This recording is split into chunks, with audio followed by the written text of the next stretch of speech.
Rain falls on the Principality of Monaco. The 1984 Monaco Grand Prix is delayed. The weather is atypical for the June race weekend. A race known for its garish excess takes on a bleak mood as the Formula One cars wait on the grid. This race is unique. Instead of taking place on a well-manicured motorplex, today's circuit is a serpentine dash through city streets. Finally, the stewards give the okay to fire up the race cars. After the drivers complete a warm-up lap to assess the flooded venue, it's time to start. Near the back of the grid is one Ayrton Senna. Raindrops land on his visor as he focuses on the starting signal. The light turns from red to green. Senna feathers the throttle and clutch as the tires search for grip. Ayrton finds an opening and goes for it. Welcome back to Past Gas.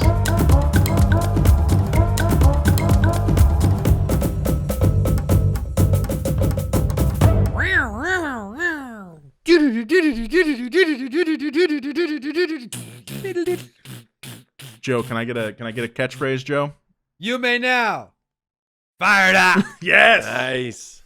All right. Yeah. Welcome back, everyone, to Past Gas, the donut automotive history show. We didn't introduce ourselves last time. My name is Nolan Sykes. With me today, as always, it feels so good to say, one James Pumphrey. More power, baby. And lightning. And lightning.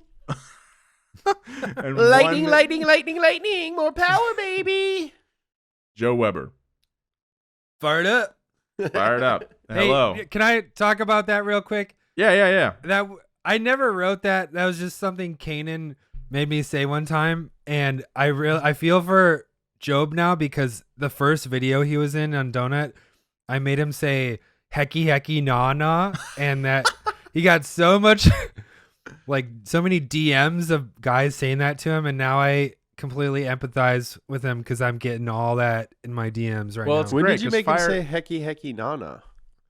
It was a bumper to bumper, and it was right when you had your heart attack. And so he stepped in to host something, and I wrote that in the script for you to say. I would nail and hecky he ended up nana. Yeah, that's kind of something that you realize when you read for someone else. You're like, oh, I was not meant to say this. Yeah. I definitely went through that on the Pantera shoot.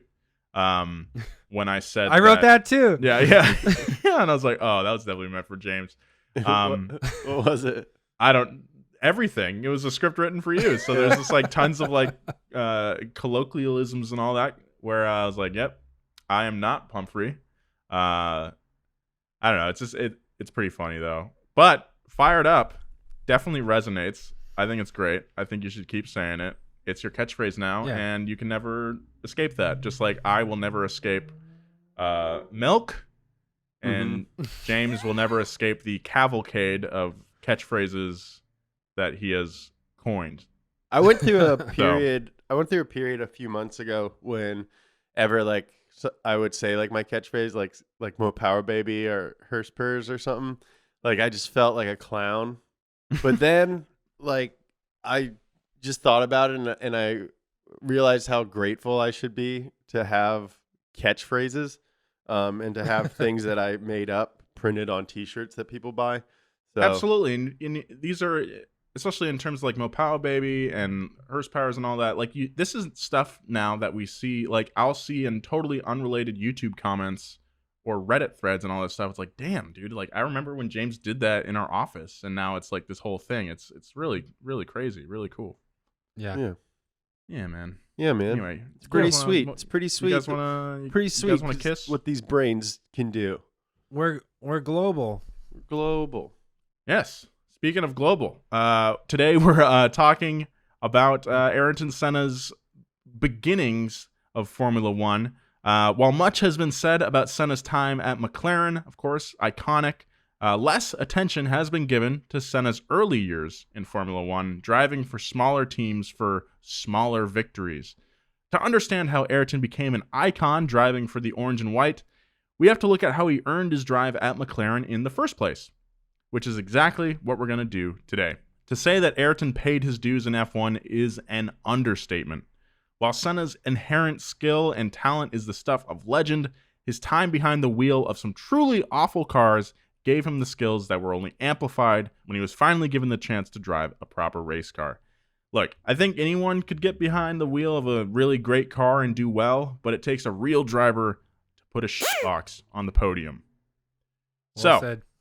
Without further ado, by the way, I wrote that. That is a popular sentiment. I don't think anyone could just hop in the Mercedes. I don't even think F1 I could drive the Mercedes. No, probably not. But reading interviews with like current F1 drivers, when drivers switch teams and talk about the other cars, like they do mention how some cars are a lot easier to drive than other cars, and that comes with being a well-engineered car.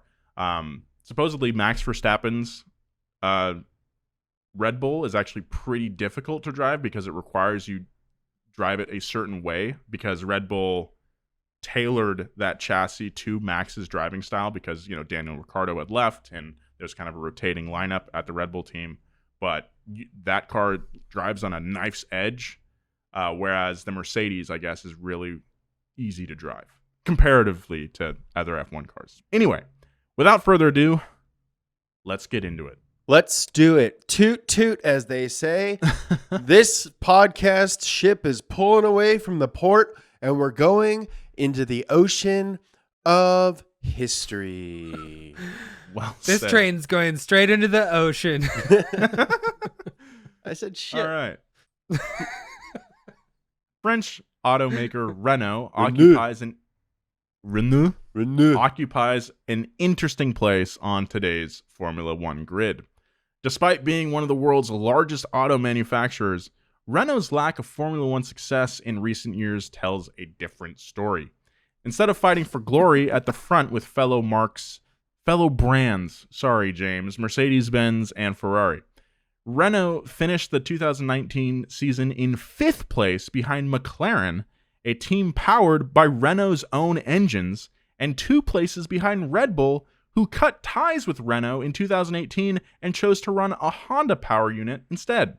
Those results don't look great for the brand, but they do start to make sense when you learn who built the foundations of the team. Wait, are you talking about Toro Rosso or Red Bull? Because I thought Toro Rosso was Honda, Red Bull was Aston Martin. Yeah, but they run a Honda power unit. 2018, Toro Rosso had the Honda power unit because they were testing out for Red Bull, and then in 2019, Red Bull switched over to Honda. Okay, I'm rewatching Drive to Survive right now, season 1, and that's season 1, mixed yeah. up. So that, yeah, and that was the 2018 season, so it's even further removed. Yeah.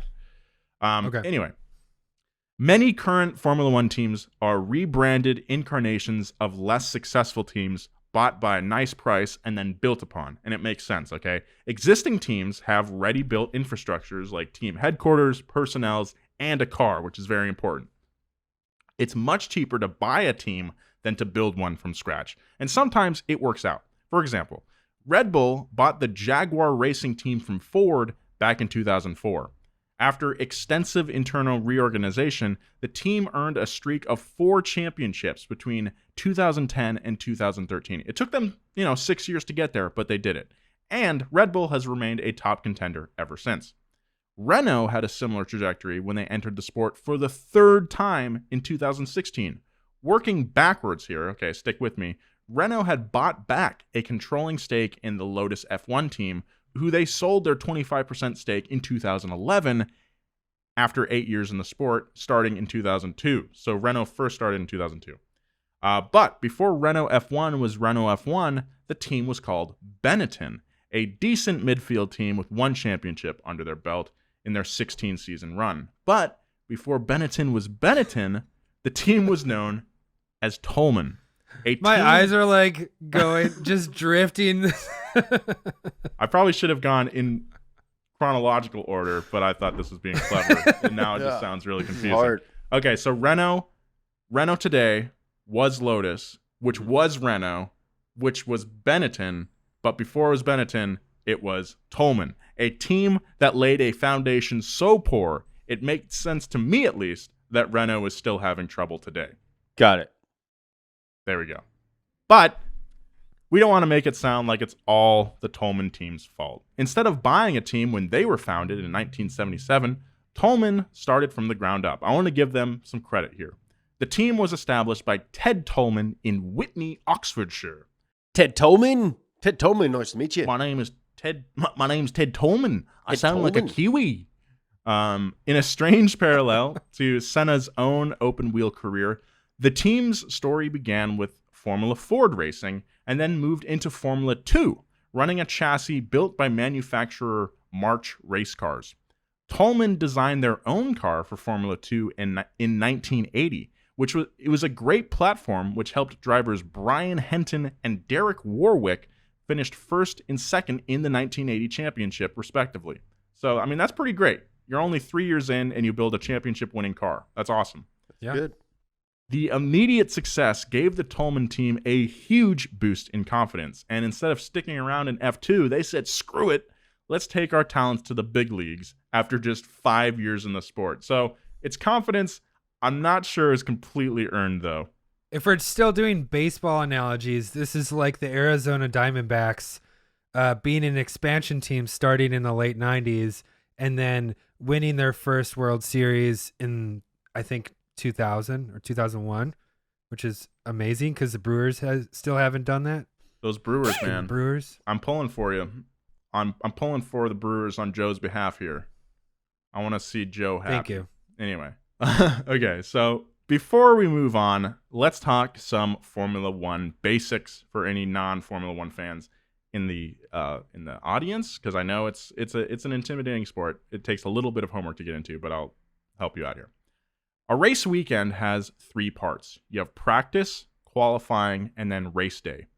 Most other racing series also follow this format. During practice, you practice. The drivers and teams work out any issues and tailor the car the best they can for that track. Qualifying sees every driver go around the track as fast as they can, racing against the clock, not each other. The order of the fastest times determines the starting order for the race, with the fastest driver sitting on pole or pole position. Formula One qualifying formats vary through the years, but those principles have remained the same. Nowadays, every team can usually qualify for the race no matter how slow they are, because most tracks will have excess grid positions. But around this time in the story, there was actually a glut of Formula One teams, which means that if a team was especially slow, they wouldn't make the show. Wait, unfortunately for the jazzed-up Toleman team, they didn't find success in the 1981 season, immediate or otherwise. Their first F1 car was an obese chassis emblazoned with their title sponsor, Candy, an Italian appliance maker. It's this like blue and white car, and then in just in big red letters, it just says Candy on the side. I love it. It's pretty funny. Yeah. The Toleman's turbocharged Hart engine was both underpowered and unreliable. Both Toleman drivers were only able to qualify once in the 1981 season. The next year, reliability was improved to the point where qualifying wasn't an issue, but the team only finished 2 races. Near the end of the 1982 season, Toleman began developing their next car. I mean, that's just like... That sucks. You have to wonder, like for some smaller teams, just being at the track that weekend and getting to qualify with other legendary race teams on track, like that's enough for some teams. But of course, you always want to make it into the show. Well, I just want to clarify too right here that Senna is not on this team yet. Not yet. Yeah. I'm just, some context for Little just context, how bad this, how, I don't want to say bad because I want to give them credit for trying. You're a nice guy. Yeah, that's because I'm incapable of insulting anybody. Yeah. But they were a shit team. yeah. Sounds like it. But at this point, Senna is not, he's not one of these 2 drivers who's not qualifying. No, it's Derek Warwick and Brian Henton. Yeah, Senna's out there dominating F3 right now. F3 right now, yeah. If you remember from our McLaren series, McLaren changed the game when they introduced the MP4-1 in 1981. The car was revolutionary in that it utilized a carbon fiber monocoque chassis, which instead of heavy steel tubing, used the highly advanced carbon material. The MP4-1 was super light and super strong, something other teams wanted to emulate. Teams like 2-year F1 veterans Toleman Racing. Toleman unveiled their MP41 inspired ride, the TG183, at the end of the 1982 season. Toleman took big swings, including a tandem rear wing design and an unconventional cooling system layout that placed twin radiators in the front wing. Yeah, it's wild. Where the McLaren was progressive, the TG183 was regressive, to say the least. When the extra downforce in the rear paired with the decreased grip at the front, thanks to that weird front wing, steering inputs would get extremely unresponsive at high speeds. Imagine that the car is a lever, and the rear tires are the fulcrum. The downforce pushed down on the rear and lifted the front. The dual radiator design was abandoned for more traditional front wing, and this allowed Derek Warwick and Bruno Giacomelli. And Bruno Giacomelli. And Bruno Giacomelli to drive for 5-point scoring finishes, earning Toleman a 9th place finish that year out of 10. Hey, it's not bad. That's not too bad. Not too bad. I mean, it's not last place. If you ain't last, Not last place, dude. I want to go fast. Warwick's performance in the crummy Toleman earned him a spot on the Renault factory team. Now in the midst of their first F1 effort, long before they bought Benetton, who had bought Toleman. Toleman needed a new driver, which brings us to the subject of this series, the young Ayrton Senna, just 22 years old at this point. Can I sidebar real quick? Sure, There's bud. a lot of really cool Benetton F1 jackets on Etsy. Yeah, and there's the Benetton like steering wheels that everybody with a Harlequin Golf gets. They're like all the different colors. Yeah. I think maybe we should talk about Benetton at some point because just looking at their championship history, it's just a weird trajectory of like not doing well and then just having a great championship season and then never being able to eclipse that again. It's kind of weird. I'm sure it's a very I didn't look in too much into Benetton for this episode, but I'm sure it's an interesting tale. When I was a kid, it took me so long to figure out that they actually make clothes. I thought they were just an F1 team. Oh, is that what they are? They were a brand? Yeah, they make United Colors of Benetton. I didn't even see. Shows what I know. Tap out. Nolan Yeah, I know knows. Tap Out. Hurley. Yeah, I freaking loved Hurley, dude. I only had like 2 shirts my entire adolescence, but I thought Hurley was so sick. I put their sticker on my longboard. Dude, if you love Hurley, you should check out Ross. Oh, that's a good point. Yeah. I can finally catch up on all the Fox and No Fear and Ocean Pacific clothing that I missed out on. I used to have a No Fear shirt when I was like 8 years old and chubby, and it said, "Pain is just weakness leaving the body." It's like, Hell yeah. what is that? No, it's not. No Fear is Hell yeah. I totally agree with that. I get that. No Fear is an interesting brand too because it was like started by I think some French guy, and that like started the whole Jersey war of like 90s motocross. Super interesting story. Interesting. Red Bull has a great video on it. Yeah, we should do a podcast on it. As we mentioned in our previous episode, the British Formula 3 champion had tested for McLaren, Williams, and Brabham, and was also being scouted by Lotus. It seemed like every legendary British team could use Senna on their roster, but unfortunately, every deal fell through, which left only a not-so-legendary British team, Toleman. Ayrton's first test with Toleman took place at one of Britain's greatest tracks, Silverstone, built on top of a former World War II airfield. It was rainy that day, typical of Britain, but Ayrton was still able to pilot the 600-horsepower TG183 with relative ease, putting down a faster lap than previous lead driver Derek Warwick. He was a second faster when the circuit dried out, which only showed how fast Senna was, but Ayrton didn't let his performance cloud his judgment of the Toleman. After the test, he said that this car was definitely not about to beat a Ferrari, Renault, or Brabham. Toleman offered... Hey, Ayrton, we really appreciate your honesty, but a little harsh, dude. Yeah. Toleman offered Ayrton the seat, which he would graciously accept. Toleman had now been in the sport for 4 years, and their drivers had yet to finish as high as 4th place. Ayrton was about to change that. Ooh. Oh, snap. Yup. Okay, Tell me more. okay. Toleman's first race with Senna on the roster was the 1984 Brazilian Grand Prix, not held at Interlagos, the hollowed ground on which Ayrton had learned to drive, but a different circuit in Rio de Janeiro, the Jacarepagua. the Jacarepagua. Jacaré-Paguá circuit. The track was demolished to make room for the 2016 Brazilian Olympics. Yeah, just a weird side note. Yeah. Like Ayrton, his teammate Johnny Chicado was new to Toleman and was a racing prodigy in his own right, with one major difference. Johnny was a motorcycle guy. Hey, I'm Johnny Chicado. I'm a motorcycle. Hailing from Venezuela, Johnny Chicado was the world's youngest MotoGP world champ, winning the 350cc championship when he was just 19 years old. Since then, he had taken up Formula 2 racing and finished second in the 1982 season. 2 wheels or 4, Chicado was a natural. Oh, yeah. If, Love this Chicado if you guy. think about it, a car is just 2 motorcycles next to each other. Oh, didn't you have a bit like that, James? No, it was, what's his name? Tim Robinson. Tim Robinson. Oh, that's right. That's right. That guy's so funny. He's the best. Ayrton qualified for the 16th place starting position on the grid. Not a great start, but considering how bad the car was, it was better than last. The great thing about Ayrton is that while he was a very competitive person, he was also able to see the value in being in a bad position and learning from it. I'm inclined that Ayrton knew his time would come, and that his time in a bad car would only make his time in a good car that much better. And I say this because after 8 laps, his turbo had a critical malfunction, taking Ayrton out of his first F1 race. In his home country, of all places, too. What a bummer day. Fortunately, Senna's luck turned around in his next race, this time in South Africa.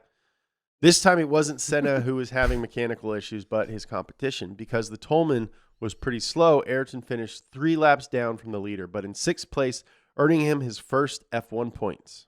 Nice. Hell yeah. 3 laps down at 6th place is like, that's such a huge disparity. Yeah. Yeah. Fast forward a few races to June 3rd, 1984, 11 years before Post Malone was born on July 4th, 1995. Today is Ayrton Senna's 6th race in Formula One. The venue, Circuit de Monaco, Monte Carlo. This was no track, but a race through tight city streets. To this day, Monaco remains one of the most demanding races on the calendar. The margins for error are so slim that nearly any mistake at full clip will mean the end of your day. The first race to be held in the Principality was in 1929, and the track's layout has remained very similar ever since, with alterations added for improved driver safety and better racetrack duties. But things were different on this particular Sunday. It was raining. Quite a lot. What started as a gentle sprinkle in the morning had been cranked up by the rain gods to an all-out aquatic assault by race time. Damn, dude, this is rain. Yeah, forcing the organizers to postpone the start of the race. Formula One cars can drive in the wet thanks to special rain tires, unlike other series like NASCAR. But the problem at Monaco was the course's signature long sweeping right-hander, turn 9. The cool thing about this turn is that it's in a tunnel, and tunnels don't get wet when it rains. Drivers were concerned that the sudden transition between the soaked asphalt outside of the tunnel and the completely dry road within would make it too hard to drive the car on their rain tires. The stewards listened to the drivers' concerns, but instead of waiting for the streets to dry up, they arranged to have the inside of the tunnel sprayed down with fire hoses so that the rain tires could hook up. Once the organizers were satisfied, it was time for the warm-up lap. It's so crazy. There's like, you can actually find this race on YouTube. It's on, and you just see like dudes just spraying down the tunnels. Mm-hmm. I think we should do a series on Monaco. Yeah, I would want to do that too. I would just have to think about like how to do it without just talking about races over and over again. You know? Yeah, I But think if- that just the whole like I just within the last couple years realized that it was like its own country, even Mhm. though it's like less than a square mile or some shit. It's a tax haven. Yeah, You it's know? got all kinds Yeah. of crazy rules. Like you can't even apply for citizenship if you don't have 500 grand in the bank and then like own a bunch my of God. like property. And the citizens aren't allowed in the casinos. Oh, weird. Yeah. That's Crazy. super weird. Yeah, Yeah, I've actually, I think Monaco's a pretty boring race nowadays because the F1 cars are so big that it makes it really impossible to get any passing done. But during this era, the cars were a little smaller, and it's really cool just to watch these vintage races.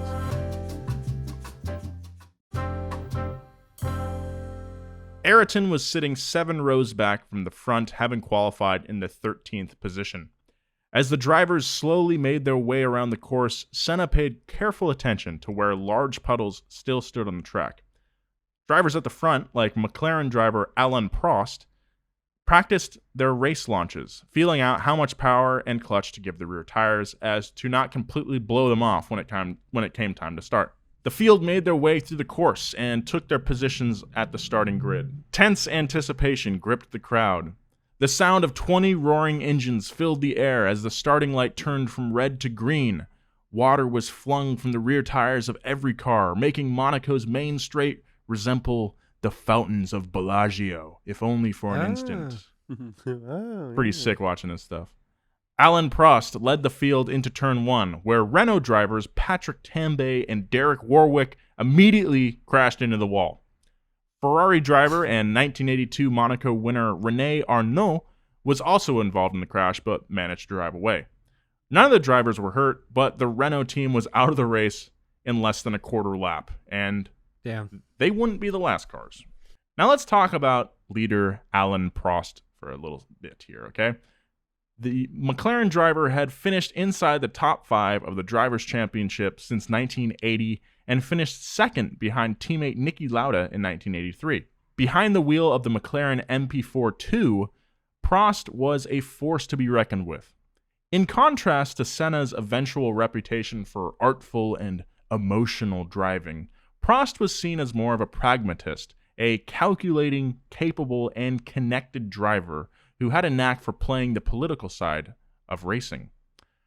Prost was not the kind of guy to push his luck if he didn't have to. Last episode, we talked about how Ayrton would try to increase his margin of victory by as big as he could, but Prost was a little different. A little bit greedy. A little bit greedy, if you ask me. If Prost only needed to get 5th in a race, he would go for 5th instead of fighting for 2nd or 3rd and risking a crash. His McLaren was powered by a Porsche V6 power unit, pushing 650 horsepower in race mode, but capable of being turned up to over 800 for qualifying. Dang, that's a lot of horse. That is a lot of horse. Since Prost was at the head of the pack, he would be able to use all 650 available horsepower. His vision would not be affected by the flurry of water, unlike all the drivers behind him. Trackside cranes were able to retrieve the crashed Renaults very quickly, and the race was back on. But while the TV cameras were focused on the battle for the lead between Prost, Williams driver Nigel Mansell, and Niki Lauda, young Ayrton Senna was cutting his way through the pack as drivers all around him floundered, many of them crashing. Senna possessed a gift, an immense talent for wet driving. I'm getting pretty wet listening to this. Jesus Christ. Joe, NSFW, dude. NSFW, bro. Even though the cars were outfitted with tires for the occasion, racing in the rain is so demanding that it could be considered its own skill set. Drastically decreased grip means you can't get the power down. It means your steering inputs are delayed, and the car can be upset much more easily. Rain has been called, quote, the great equalizer, almost to the point of parody, but it's true. You can have the fastest car in the paddock, but if you can't drive it with water on the ground, then you can be beat by someone who can. It sounds like Thanos when he said that. The great equalizer. Great equalizer. I will make it rain. On lap 9, Nigel Mansell had caught Alain Prost and passed the Frenchman when Prost was held up by a back marker struggling to get around the circuit. By lap 15, Ayrton had fought his way into 4th place with an underpowered and ugly car with the word candy written on the side. It's like candy, candy. You guys listen to music? Soon, Ayrton was battling Niki Lauda in the McLaren and prevailed, gaining 3rd place. If Senna could hold on, that would be good enough to stand on the podium. But this is Ayrton Senna we're talking about. Good enough wasn't good enough. He kept charging on.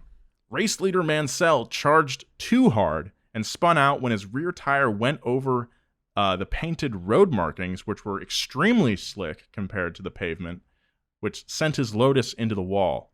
Nigel Mansell, he was all right. Don't worry about him. Niki Lauda had taken back the position from Senna, which meant that the two McLarens were now in the lead with a Toleman giving chase. Was this after Niki Lauda was in the fire? Yeah. This is his return to the sport because his first retirement was after he crashed for Ferrari. But then, if you remember from our from McLaren Part 3 episode, Ron Dennis was able to bring Niki Lauda back, which was part of the reason for getting the Marlboro sponsorship, and enough to give Ron Dennis control of the McLaren team, which had not been run very well. Anyway, Prost had a 32-second lead on Lauda when Niki Lauda spun out on lap 23. That would be a comfy lead for any drivers had the conditions been any better, but it wouldn't be that easy. There was something wrong with the McLaren's brakes. Prost wouldn't be able to drive the car as hard, and with every lap, Prost was losing 2.5 seconds to Senna. It was clear that today, Senna was better in the rain. On lap 24, Senna set the fastest lap time of the race with no signs of letting up. He was simply in his element.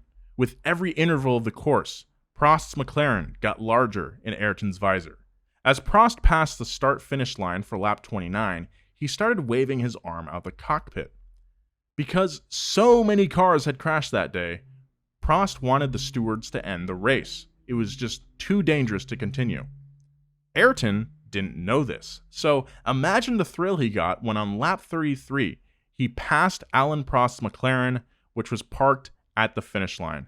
Senna went for a parade lap, incredulous that he had won at Monaco. There's just one small detail. He didn't, at least officially. The steward said that the end results were taken from the previous lap in which Prost was leading. It doesn't make sense to me. I'm just going to say it, because if they wanted the race to end on lap 31, they should have waved the checkered and red flag at lap 31.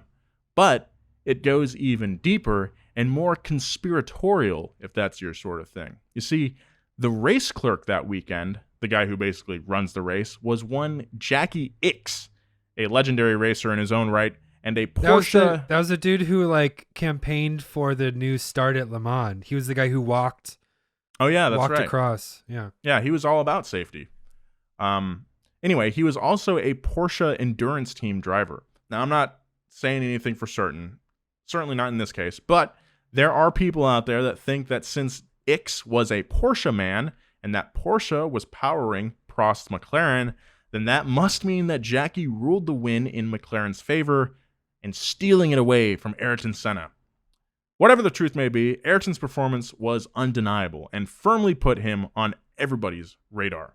If the kid could drive like that in a freaking Toleman, imagine what he could do if he was in a good car. Why does Toleman sound like a chocolate company? I was going to say it. Because Toll House. Toll House and Toblerone. No, Toblerone, yeah.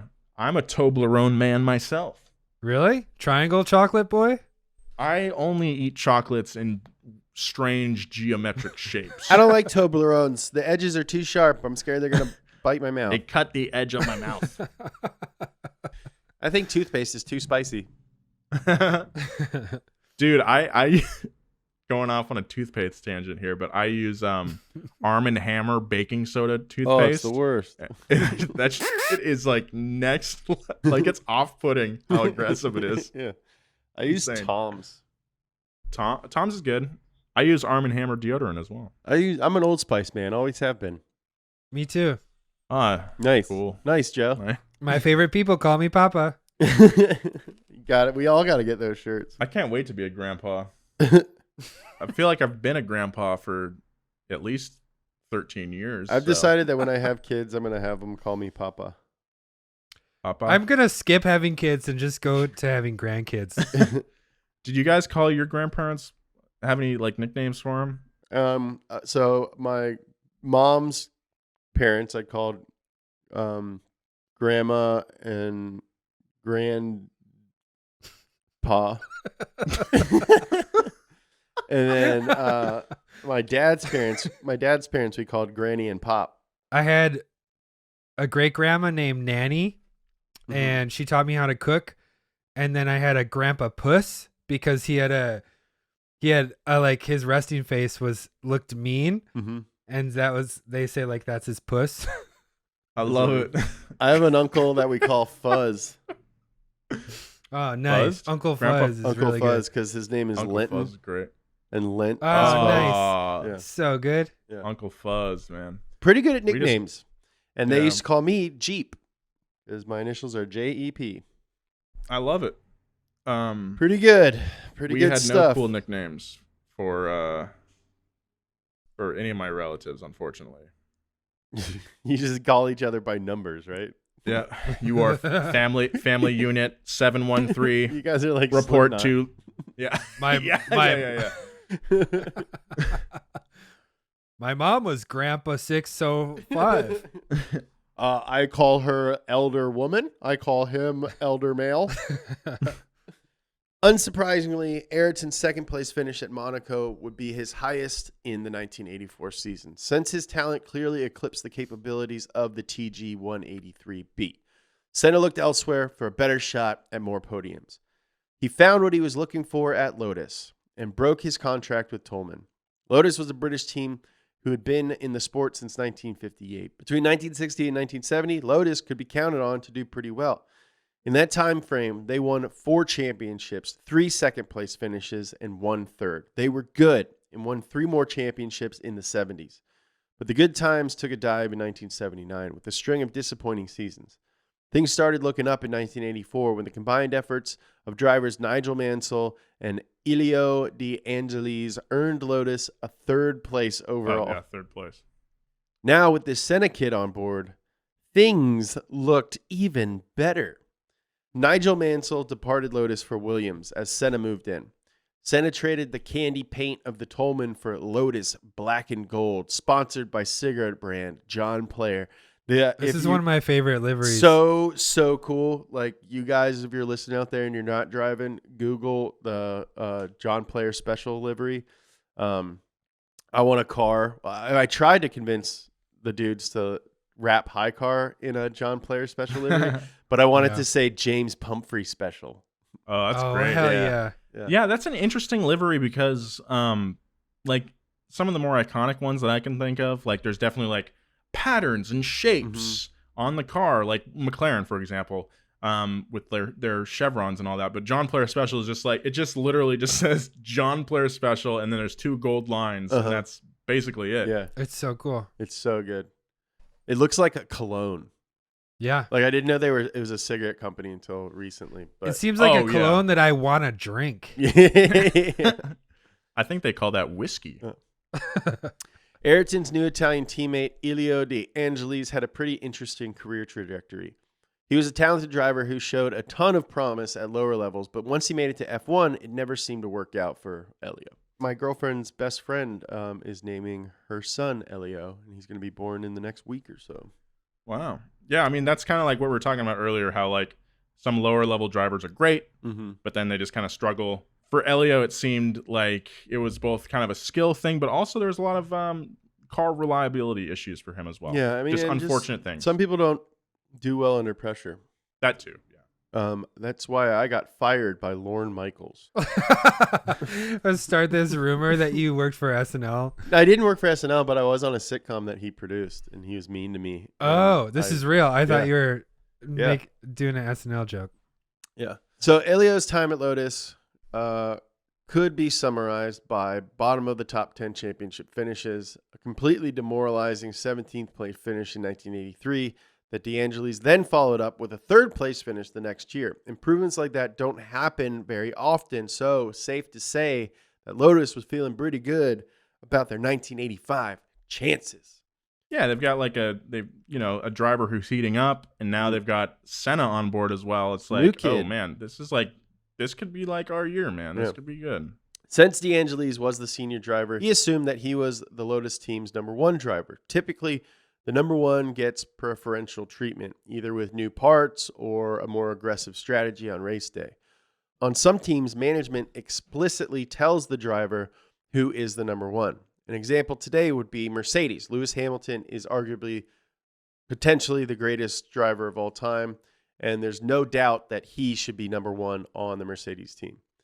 But on other teams with more evenly matched drivers, it's less clear. So take Haas, for example. Even though driver Kevin Magnussen's car wears the neon highlights that typically designate the number two car, both Haas drivers have similar results. Anyway, back at Lotus, both Senna and DeAngelis believed they should be number one.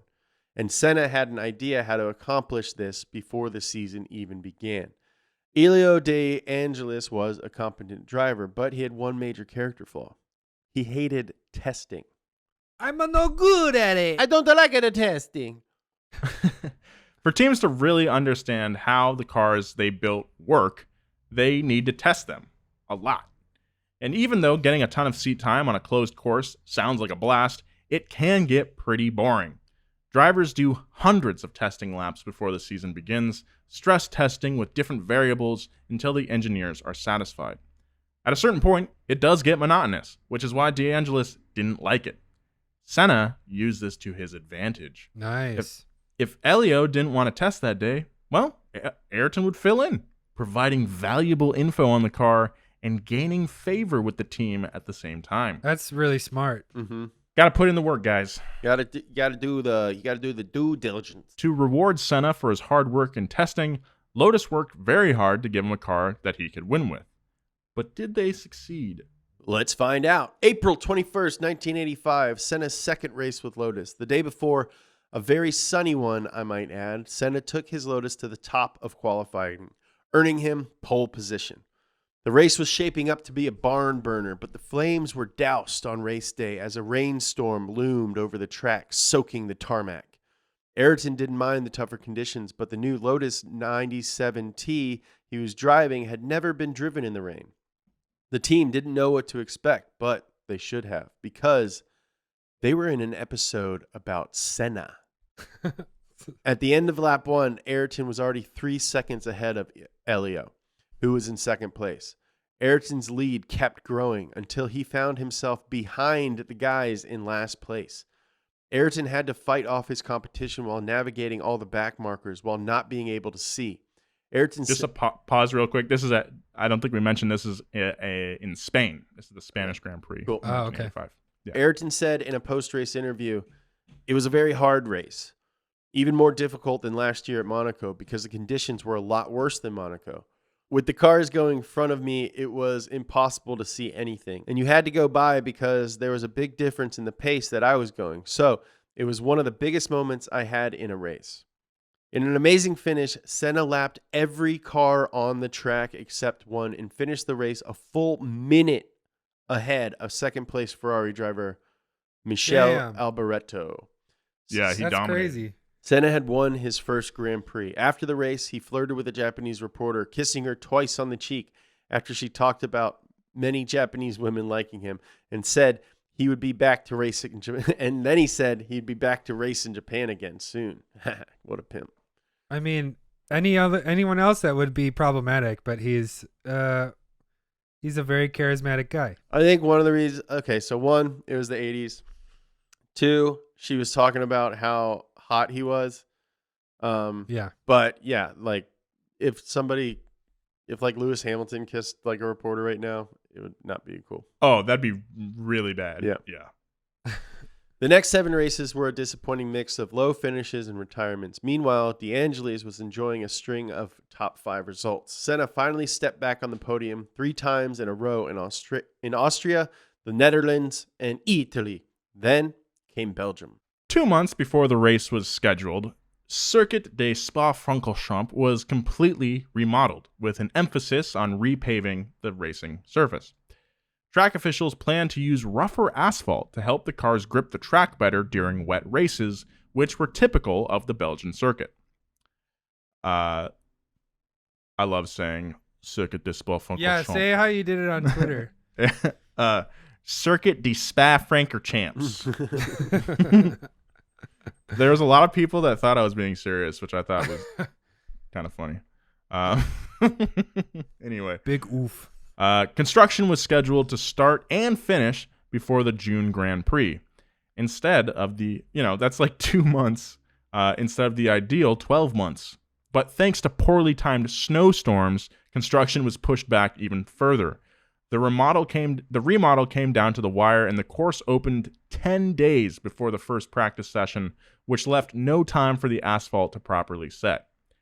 Any worries the officials might have had were overshadowed by good news. The new rough asphalt worked. Teams watched their times drop drastically during practice compared to last year. Spa-Francorchamps' previous quickest lap was demolished by more than 10 seconds. 10 seconds! That's crazy. Damn. That just shows what grip can do, man. It's crazy. The drivers don't have to lift as much around big sweeping turns, then they can really keep that momentum going. But it's known for that big sweeping turn. Yeah. I love Spa. It's, I think, my favorite F1 track on the calendar. In contrast to Monaco. They're both very historic tracks, but Spa is like a real freaking racetrack. And it's like, instead of being built specific for, like, it's not like developers came and like cleared out an area for a racetrack to be built. Like Spa, they used the natural geography of the property to make it's very flowy. It's amazing. I love it. That's like if I could race on any F1 track, it'd be Spa. Anyway, but soon things started going sideways as patches of the track started losing their grip after the asphalt was being pulled away by the grip of the tires. Officials called in workers to patch the track up overnight, but it wasn't enough, and the June race was postponed to September 15.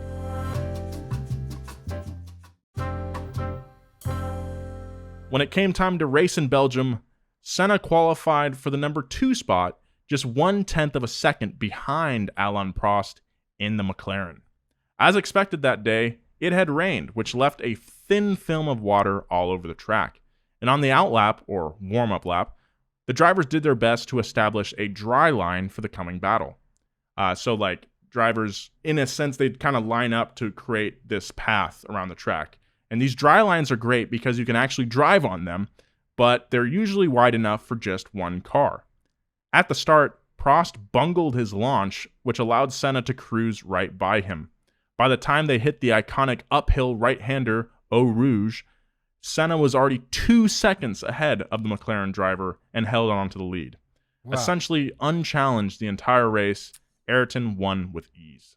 As he took the podium, Senna spotted a group of Brazilian fans who had made the journey to Spa, and they held a banner that read, quote, "Senna, you've got the heart and the feet of a champion." This is awesome. Yeah. Senna earned 4th place in the Drivers' Championship, an immensely impressive result for a sophomore driver, but he wanted more. Ayrton believed he couldn't be champion in a Lotus if Lotus kept preparing his and D'Angelisa's cars equally. He demanded not only uncontested number 1 status, but also a teammate who wouldn't have the ability nor the equipment to challenge him. So Elio got a ride at Brabham BMW, and Senna's new teammate arrived at Lotus. John Cullum Crichton Stewart, 7th Marquis just rolls off the tongue. Bute, a.k.a. the Earl of Dumfries, a.k.a. Johnny Dumfries. I love Johnny Dumfries. It sounds like a fake, like the evil dumb version of me. Oh, Johnny Dumfries. Second race of 1985 took place in Spain. Ayrton qualified on pole, a full second faster than the competition. From the start, Senna led for the first 39 laps, but Williams driver Nigel Mansell finally jumped ahead on lap 40, sitting in first place for 23 laps until his tires started wearing out and he had to take a pit stop. Senna regained the lead, putting a 20-second gap between himself and Mansell, but Ayrton knew Mansell would be fast. His new tires would give him way more grip through the corners compared to Senna's quickly fading rubber. Mansell got closer with every lap, mirroring Ayrton's own hunt for Alain Prost at Monaco 2 years earlier. As the cars screamed toward the finish line on the final lap, the Williams of Mansell creeped alongside the black and gold Lotus. It was a photo finish for the ages, decided by a margin of .0014 or 14 thousandths of a second. with Ayrton ahead by Wow. just inches. It was the slimmest finish of Senna's career and one of the most dramatic in Formula One history. Senna was quoted saying, "It was my third win in Formula One, and maybe the first one I've had to really fight for." He's very. How does he remain so cocky and entitled, but still so like lovable? I don't know. I don't know, Ask me. because he can back it up. Because he Ask can me. back it up. That's Ask why. me, man. Yeah. Ask me.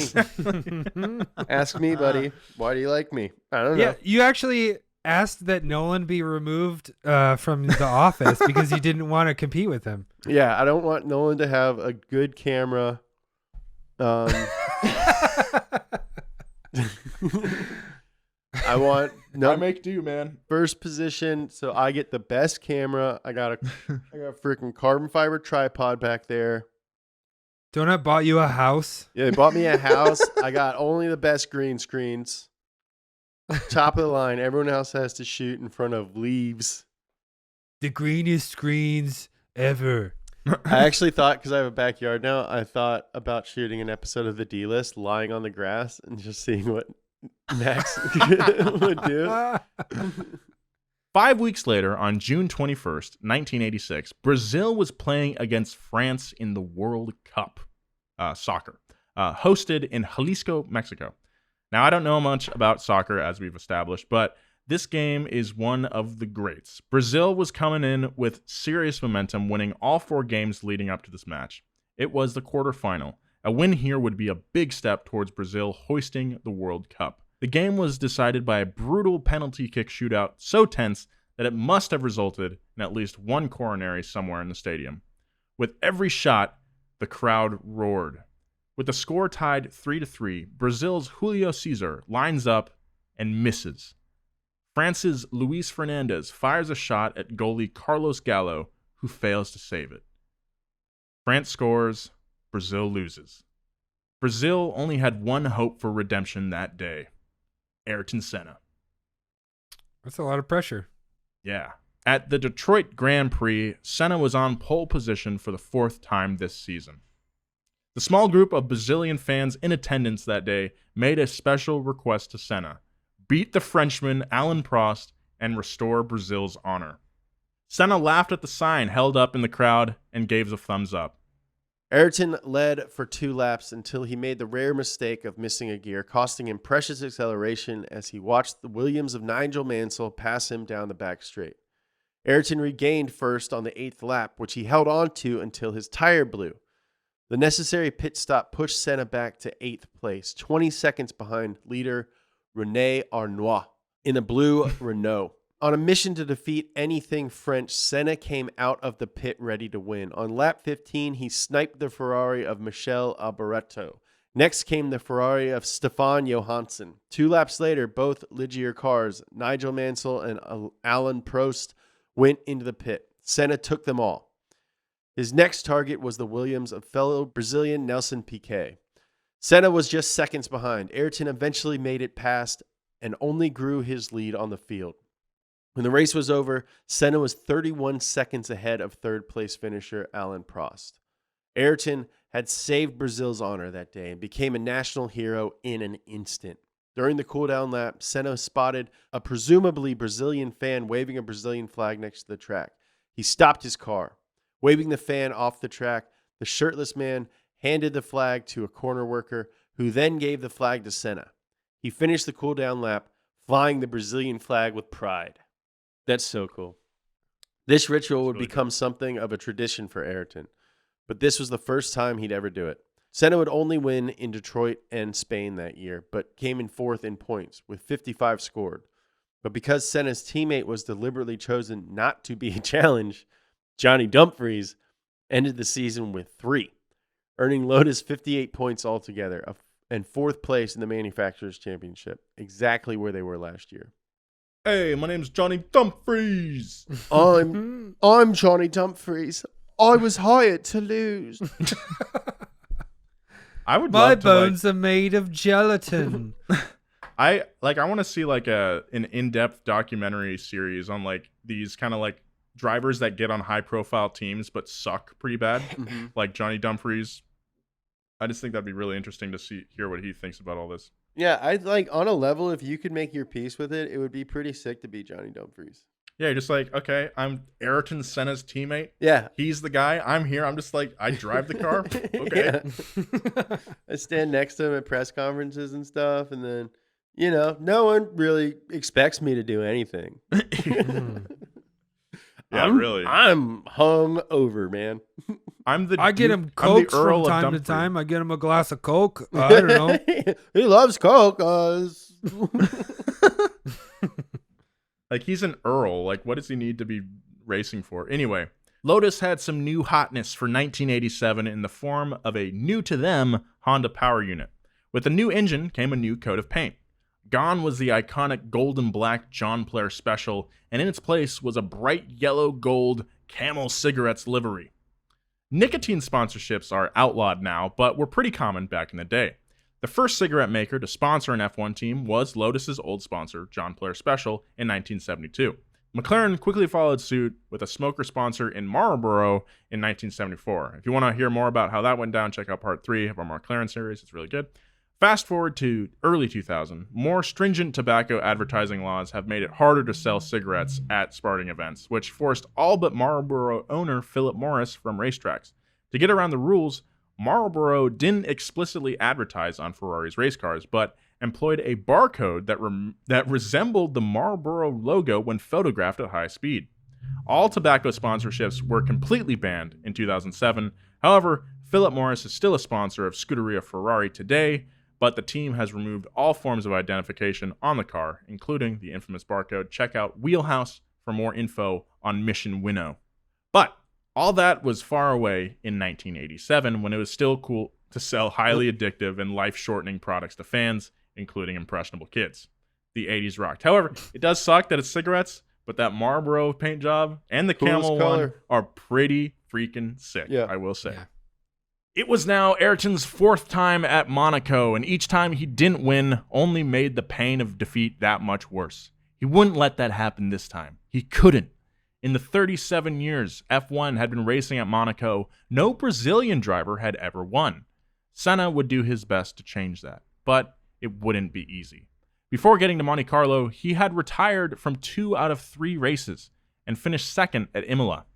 Lotus also had a new active suspension system that could help with the bumpy track, but it had never been tested on the street course, so the team wasn't super confident about its ability. So it would electronically adjust itself, which is pretty sick. On top of trouble with the car, the race would have even more traffic this time around. 26 cars would be allowed to race instead of the normal 20, which was done to appease sponsors, even though it was kind of dangerous. Senna qualified 2nd, while Mansell got pole. Nigel was able to hold on to the lead for 29 laps until his Williams started acting up, allowing Ayrton to pass with ease. A few laps later, Mansell's turbo had a critical failure, taking him out of the race. Senna comfortably held on to the lead the rest of the race, finishing 33 seconds ahead of the second-place driver. Again, just another dominant that doesn't finish. even mean anything anymore. He's I just know. in a different league. It's so crazy. Senna's 5th career win was the first ever victory for a Brazilian at Monaco. This feat forever immortalized Senna with the top Brazilian sports figures in history, and he was rewarded with a dinner invitation from the Prince of Monaco. So that's pretty cool. Get a nice little dinner. Ayrton won again at Detroit that year, repeating the flag ritual from the year prior. What's particularly crazy about this race is that the Lotus's electronically adjustable suspension allowed Senna to take care of his tires so well that he went the whole race without taking a pit stop. Whoa. That's insane. Ayrton's last race at Lotus was the Australian Grand Prix, an all-around disappointing end to the Lotus era. Senna qualified 4th, finished in 10th, and was then disqualified for having irregularly sized brake pads. Hey, come on, man. Cut me some slack, man. The suspension thing seems like it was probably outlawed a couple of years later or something. Yeah, right? yeah. That was a few teams were experimenting with it, and it just made the cars really easy to drive too. It's been since been outlawed. In just 4 seasons, Senna had gone from underappreciated prodigy, taking the fight to the sport's best drivers in the sport's worst car, to regularly winning races in a capable midfield contender. Senna closed out the 87 season in third place, behind both Williams drivers. He was only 4 points behind runner-up Nigel Mansell. With Lotus, Senna had picked up 6 wins and 16 pole positions. Wherever that Senna kid went, he was guaranteed to make an impact. Someone was watching Senna this whole time. From the very second it seemed Ayrton would beat Alain Prost at Monaco 4 years before.